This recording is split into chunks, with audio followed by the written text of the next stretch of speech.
ಅದು ಈಗಾಗಲೇ ಅವರು ಹೈಕಮಾಂಡ್ನವ್ರ ಗಮನದಲ್ಲಿದೆ. ಯಾಕೆಂದರೆ ಒಂದು ಹುದ್ದೆ ಒಬ್ರಿಗೆ ಒಂದೇ ಹುದ್ದೆ ಇರಬೇಕು ಅನ್ನೋದು ಒಂದು ನಿಯಮ ಮಾಡಿದ್ದಾರೆ. ಎಕ್ಸೆಪ್ಷನ್ಸ್ ಮಾಡ್ತಾರೆ ಕೆಲವು ಟೈಮ್ನಲ್ಲಿ. ನಾನಿರುವಾಗಲೂ ಕೂಡ ನನಗೆ PCCಯಲ್ಲಿ ಮುಂದುವರಿಸಿದ್ರು.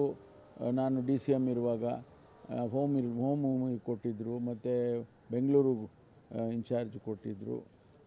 ಅದಾದಮೇಲೆ ನನ್ನನ್ನು ಕರೆದು ಕೇಳಿದರು, ನೀವು ಸರ್ಕಾರದಲ್ಲಿರ್ತೀರಾ ಪಕ್ಷದಲ್ಲಿರ್ತೀರ? ನಾನು ಪಕ್ಷದನ್ನು ಆಪ್ ಮಾಡಿಕೊಂಡೆ.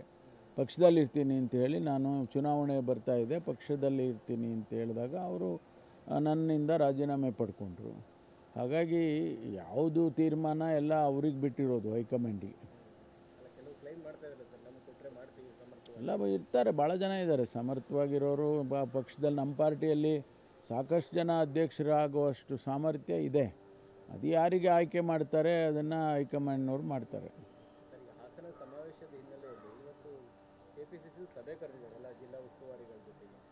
ಇದು ಮೊದಲೇ ಆಗಬೇಕಾಗಿತ್ತ ಅಂತ, ಯಾಕಂದರೆ ಹೈಕಮಾಂಡ್ ದೂರಿಗೆ ಹೋದ ಮೇಲೆ ಇವಾಗ ಸಭೆ ನಡೀತಾ ಇದೆ. ಇನ್ನೊಂದು ಕಡೆ ಪಾರ್ಟಿ ಒಳಗೆ ಡಿಸ್ಪ್ಯೂಟ್ಗಳಿದೆಯಾ ಈ ಸಮಾವೇಶ? ಡಿಸ್ಪ್ಯೂಟ್ಗಳೇನಿಲ್ಲ, ಡಿಸ್ಪ್ಯೂಟ್ ಯಾವುದು ನಮ್ಮ ಪಕ್ಷದಲ್ಲಿ ಇಲ್ಲವೇ ಇಲ್ಲ. ನಮ್ಮಲ್ಲಿ ಸಣ್ಣ ಪುಟ್ಟ ಏನು ಅನಾಮಲೀಸ್ ಇರುವಾಗ ಅದನ್ನ ಸರಿಪಡಿಸ್ಕೊಳ್ತಾರೆ. ಡಿಸ್ಪ್ಯೂಟ್ ಏನಿಲ್ಲ.